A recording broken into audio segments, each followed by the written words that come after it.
Yo, welcome in, golf addicts. My name is Joe Idoni. At Tour Picks on Twitter is the place to find me, and I'm here today to provide the Tour Junkies official preview for LIV Golf Valderrama, baby. We are back on the schedule. Excited to be back doing this video.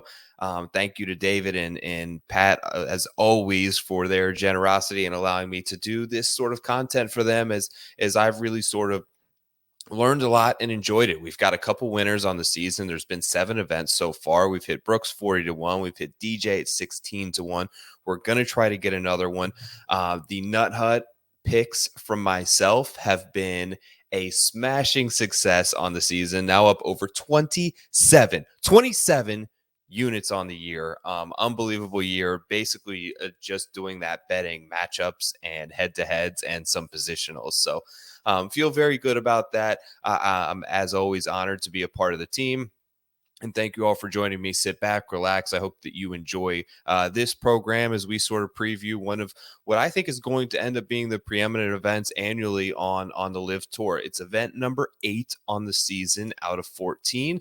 It's kind of in a spot that I thought was a bit unusual. So they've been off for over a month. The last event was May 26th. Which was LIV Golf DC. So they did not host an event for the week, 2 weeks, or the week prior to the US Open. And I thought that was rather unusual. I feel like a lot of the players, particularly their best players, would love a tune-up week before the major championships. They are so important to those guys, especially Brooks and Cam at DJ at this point in their career, that I am surprised based on how much input that it seems that they have in some of the scheduling stuff that they weren't able to have an event. They sort of had an event the week after the PGA Championship, so they made Brooks show up to DC off of a bender in the Florida Panthers game, but then they gave him nothing to sort of tune himself up for the U.S. Open. So weird spot. That said, we're back. We're sort of in the called the European Tour portion of the worldwide LIV schedule. So we have this, and then we have London before coming back over to Country Roads to take me home to the Greenbrier in West Virginia, which I can't wait for that event as well. On tap this week, Valderrama, like I mentioned. This is probably the best course that they'll play all year. Sentosa in Singapore was astoundingly beautiful. This place is just special. You feel it when you see the pictures. It oozes through the television screen that you're going to see on TV. You can sense it within the players as well, the excitement for this event. And it is a unique test. This place has hosted Ryder Cups. It's hosted World Golf Championships. Most notably, it has hosted several European Tour events and DP World Tour. Most recently was in the form of the Andalusia Masters. It's in Sotogrande. I think I'm saying that right. Spain. It's in Spain. Native Spaniard Sergio Garcia, extremely proud of this event, extremely proud of this course.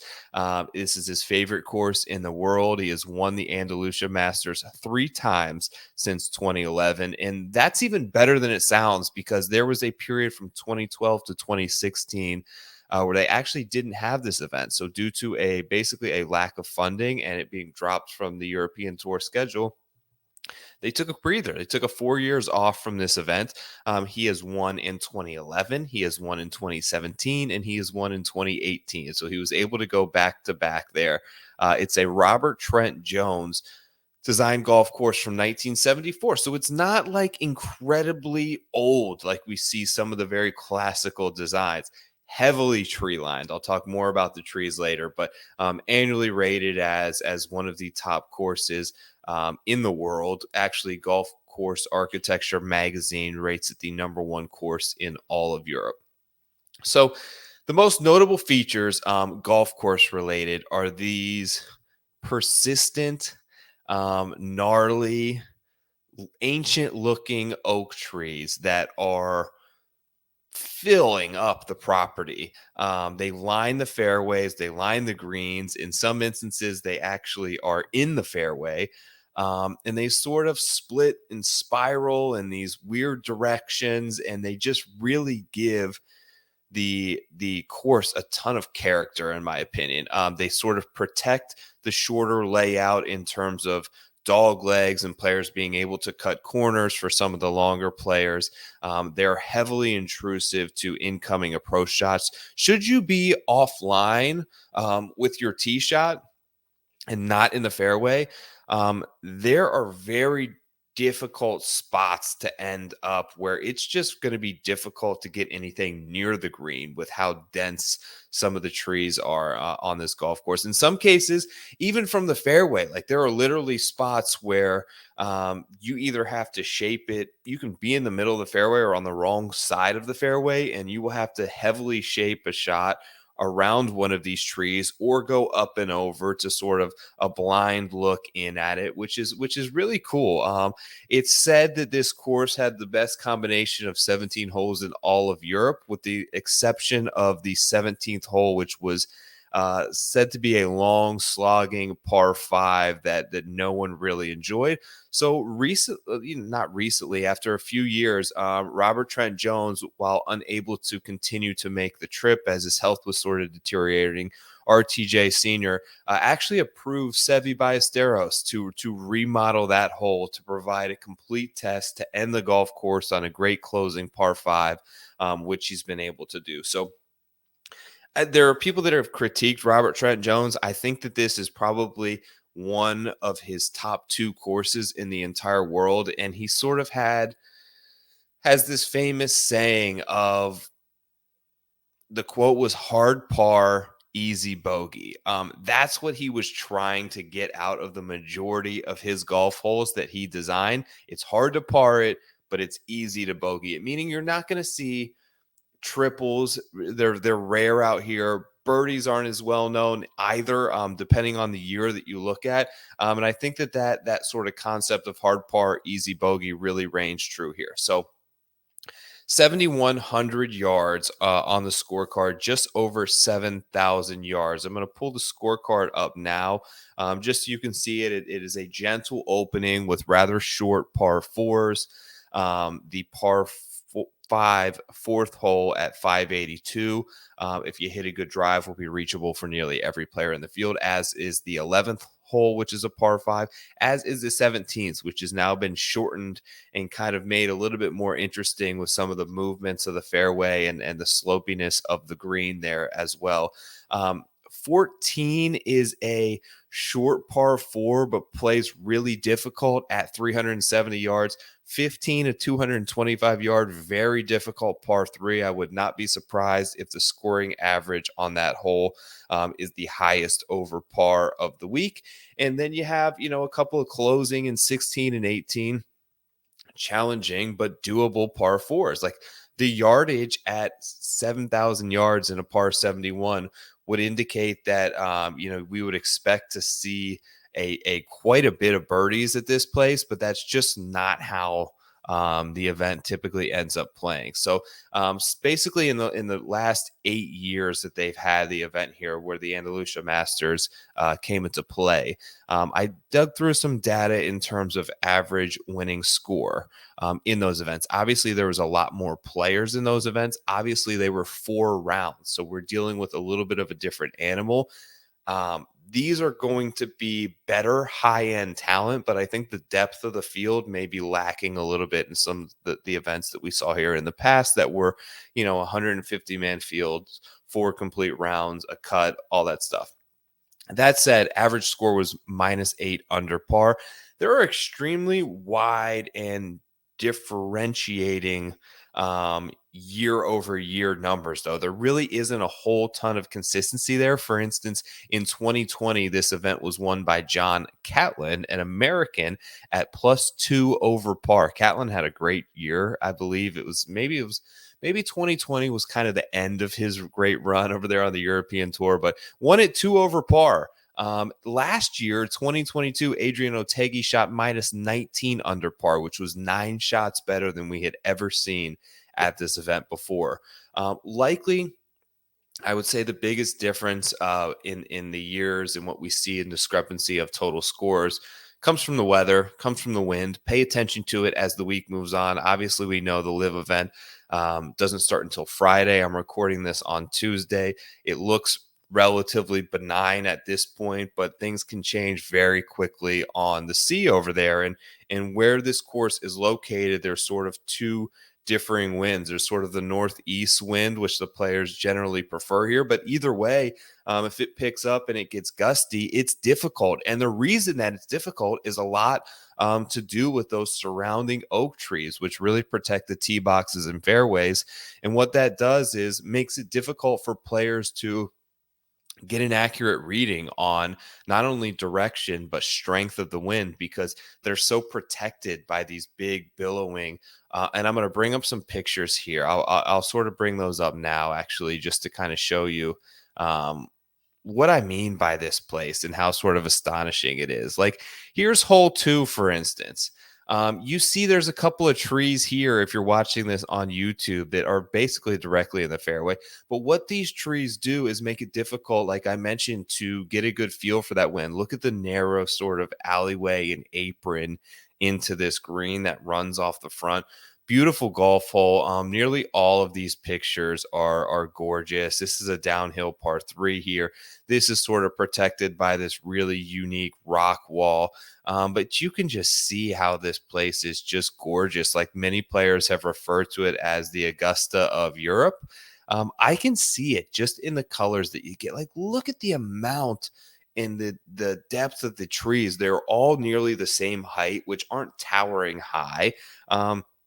But it just sort of protects everything. And the bunkers do have a lot of different curves and moving sort of in and out toward the green that I think protect it a little bit. Like, this is a great example. Like, this is an unusual thing here, like a tree in the middle of a bunker that is really going to protect this left hand side. If you can follow my cursor, like, they place a pin here and it's hard to get a shot to come in over this thing. We see it if you watch this event annually, that it plays a lot of tricks. Matthew Fitzpatrick, the event that he won 2 years ago here was the most I had ever seen it. And I was, pretty taken back by how beautiful I thought the course was. This is the 15th hole, like giant sloping, basically on the side of a mountain here in Spain.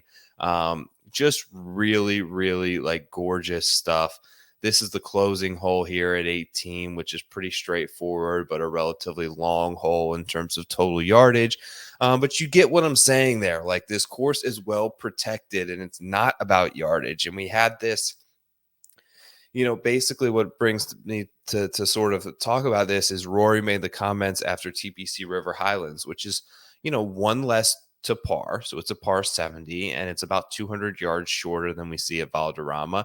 And he said that essentially technology and the current players have passed a course like that by. And I disagree. I disagree with a lot of takes that he's had over the last year. I feel like he's been very flip-floppy on nearly every issue that he's spoken about. But this in particular, like, I don't think it's necessarily about yardage. It's about design. It's about intricacies. It's about where can you draw a defense for a golf course. And I think that what this course was able to do with tricky greens, with rough, with trees, with dog legs, is able to sort of protect some of that land. And I believe that that is the main point that you're going to hear of when you start to get into the bifurcation stuff and moving the ball back is water, land, employees, labor, resources. Golf courses don't want to have to manicure 8,000-yard courses. And I get that. And then you just have to be more creative. And there are still honestly beautiful, classically designed golf courses that are not overly long, like Valderrama, like Pinehurst, which we'll see next year at the US Open. Like, you don't need everything 7,800 yards to challenge these players. The greens, I will mention, and aprons are a Pencross grass, which is what I looked up and saw, which is a blend and a variety of bent grass. The rough is a blend of Pencross, which is the bent grass, and rye. And just a couple of quotes here from Sergio Garcia. Quick note on Sergio. So impressed by, his willingness to compete for spots in major championships. His exemptions are out. He competed and qualified for the US Open. And what he's doing right now is giving me I love it. It's giving me a lot of faith that these guys for Live, not all of them just took the paycheck. I would love to see players show a little fight like Henrik Stenson and Ian Poulter and Lee Westwood and basically the entire Majestics team who has seemingly given up on golf. Would love to see them embrace a little bit of the mindset of Sergio and bet on yourself and think that you're good enough. And if there's a way into the Open Championship, you're going to try to qualify. But here's what Sergio said about Valderrama. Question: what is it about Valderrama that you enjoy most? Sergio: it's my favorite golf course in the world, but some guys don't like it. For me, I just love that even though it's not a long course, it's 7,000 yards, par 71. It makes you think and it makes you hit every club in the bag. That's something that I think good golf courses do. Good courses are asking you to think about what to do, and they're making you hit pretty much every club that you have. I love that kind of design. Tight, trees, dog legs, small protected greens. It's these kind of designs that I've always envisioned in my mind when I was going to do golf course design. And I absolutely love it. Next question: what was the key to success at Valderrama? And pay attention here. You have to really think your way around it well. It's the kind of golf course that you have to be patient. You have to put the ball in the right spots off the tee. And if you manage to do that, you can score. If you don't, it's a grind. To me, it's the kind of golf course that could hold a major championship easily because you can make it play as tough as you want if the weather is good. Cool notes there from Sergio. I already pulled up some of the scorecard to showcase you guys there. So it is short, obviously. Due to, okay, here's three sort of important stats that I'm looking for this week in players. Big greens in reg week for me.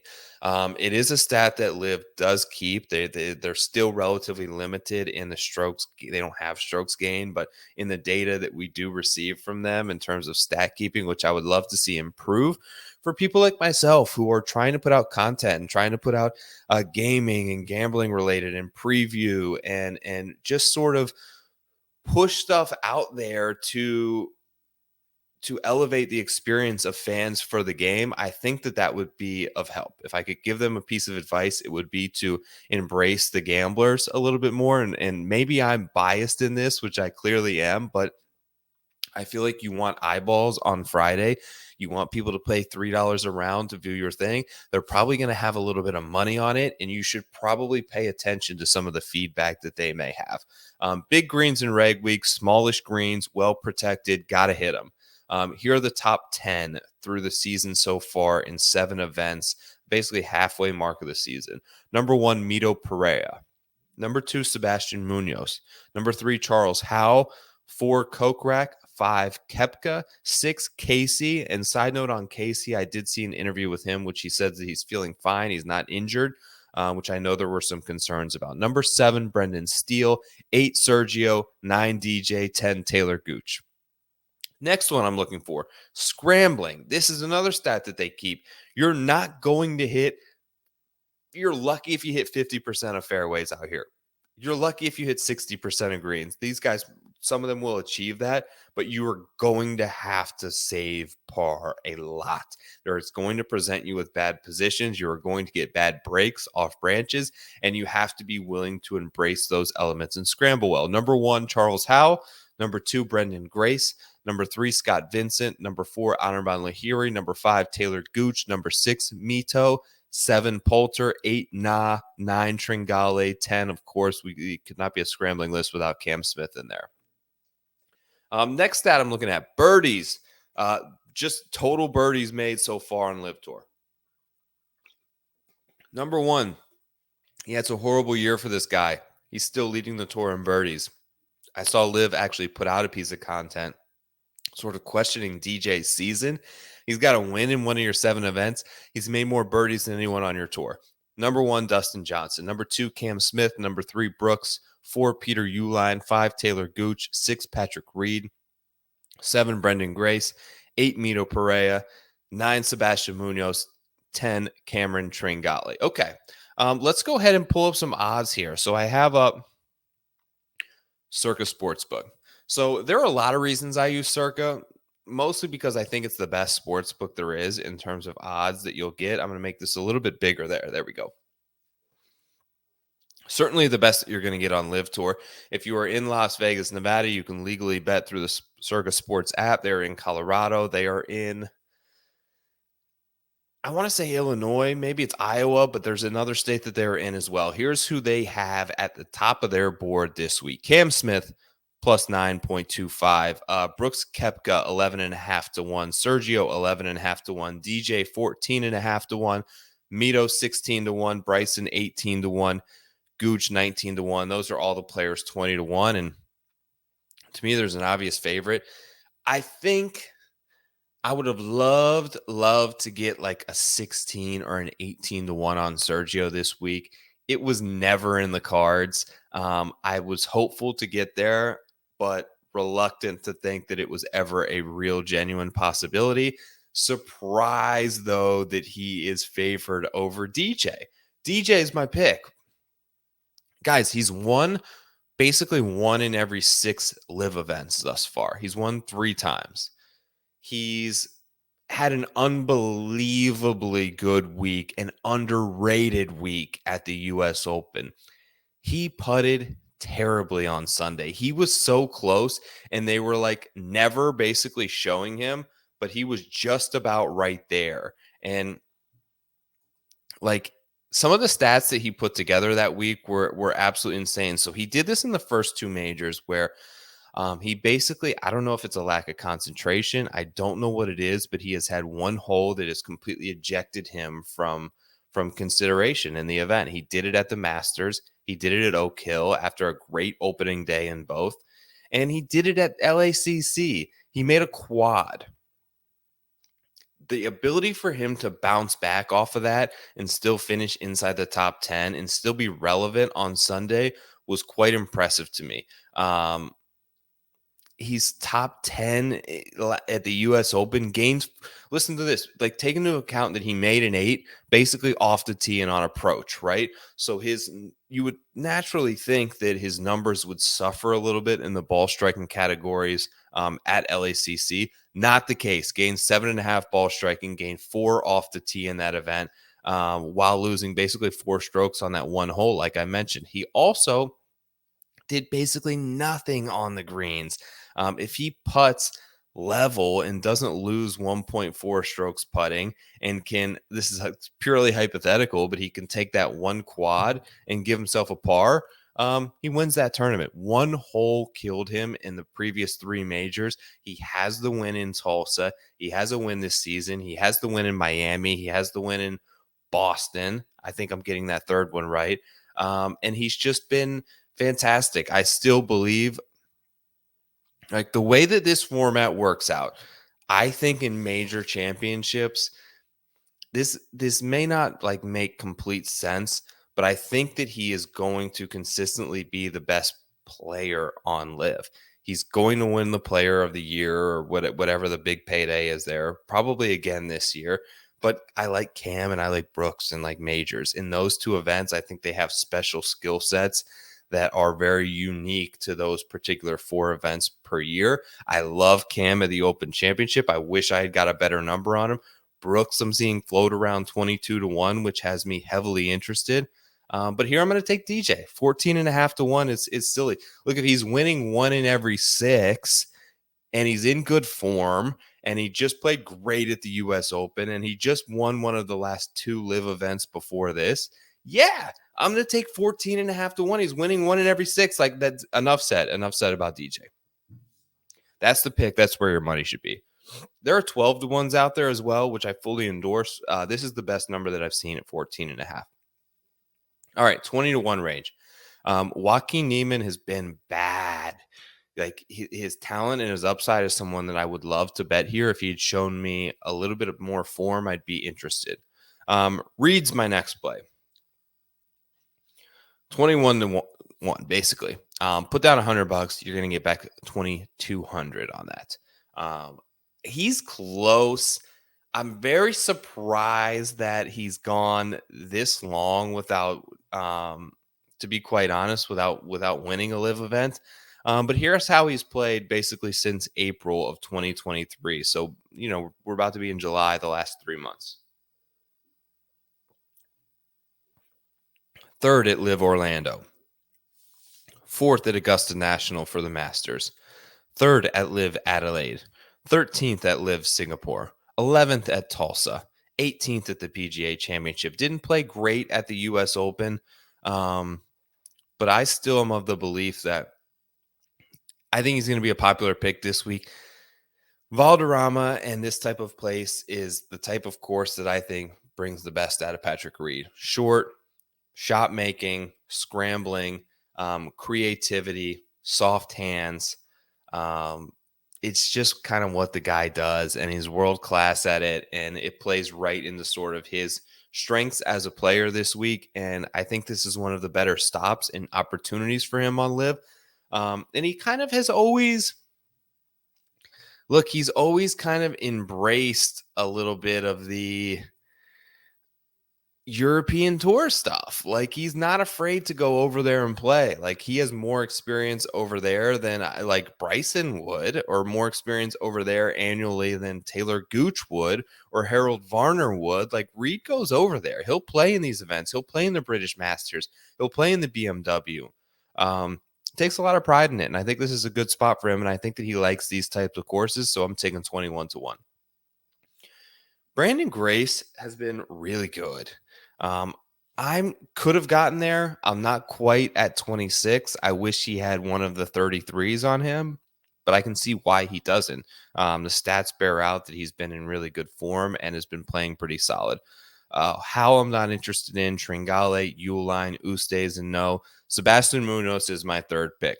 I got a 40-1. Actually, he's now down to 35-1. His U.S. Open was sneaky. I should had the stat up earlier. He's one of the top 3 guys in terms of greens and regulation, and has been really solid scrambling as well this season. Just finished 49th at the U.S. Open, which nothing to write home about. But you take a closer look with a little bit of microscope, and he gained 8 strokes on approach at the U.S. Open at LACC. He lost 5.92 on the putting greens, but man, the boy was flushing it. Seabass was crushing it with his irons. This came right after, obviously, the T4 in the event in DC, and a 2nd place finish that I was really like. I followed almost all of LIV Orlando because I had that big 40-1. Can you believe Brooks a few months ago was 40-1 at LIV Orlando, and now you can get him like 14-1 at a major? Crazy times, but I followed that event probably closer than I have any event thus far, and I was really impressed with him down the stretch. He had a couple of shaky bunker shots, but his iron play, his putting, his ability to sort of try to chase down Brooks in that moment was I was very impressed by it. So Munoz is my 3rd and final pick. That's my card for this week. DJ, Reed, Seabass, those are the guys. Moving down the board, this is a pretty good number, I thought, on Abe Answer and Dean Burmeister as well. Both in pretty decent form right now. Chikara and Ortiz, I think you can make some ties to this place as well. You know, I just don't have a lot of confidence betting the guys down the board and LIV. Could it happen? Sure. David Puig is another Spanish player I should mention, like Sergio, who's very familiar with Valderrama. He's 115-1 this week, just to sort of throw that name out there. But yeah, that's the remainder of the board. You see it here. In terms of the team aspect of it, the way things are shaking up, it's a big couple of months and weeks incoming for some of these teams who have really disappointed. The biggest surprise to me, Stinger GC. They are currently in 2nd place behind the 4 aces, but they have all been playing really solid, and seemingly, I think, of all the teams, done the best job of embracing the team aspect, rooting on each other, figuring out a game plan, and they've all been pretty good. So they've got Burmeister, they've got Grace, they've got Louis. Those are sort of their 3 big guns there, and they've been playing pretty well. So if you do have a book that offers those sort of team odds, they can really keep it rolling at a place like this that I think suits all of their players' strengths really well. Okay, that's all we got for this week. We're tapping in right here at the 30-minute mark. Thanks again to the Tour Junkies. Make sure to support their content. Go over to the Nut Hut. Join the gang. It's like $5 a week. You're getting exclusive shows from DB and Pat. You're getting my matchup and positional picks. It's the only place in the world that I post those, and that's only for Nut Hut members. I hope that you enjoyed this preview. I hope that you have a great week. Enjoy a little bit of the beauty that is Valderrama within the volatility that is the world of golf right now. This is the first show we've done since obviously we have the news of the merger. Things are still trickling out about that, but I'm happy that I've been one that has been willing to sort of take on this content and some of the negative feedback that has come with that. I think that it's when the dust settles, we're going to have just different ways to enjoy the world of professional golf, and the LIV Tour is certainly one of them. And whether you like where the money comes from or not, it's a reality, and apparently, maybe I think here to stay for at least the remainder of this season. So good luck this week in Valderrama. Shout out Tour Junkies. At Tour Picks is the place to follow me on the Twitter machine. Thanks, guys. I'm out of here. Peace.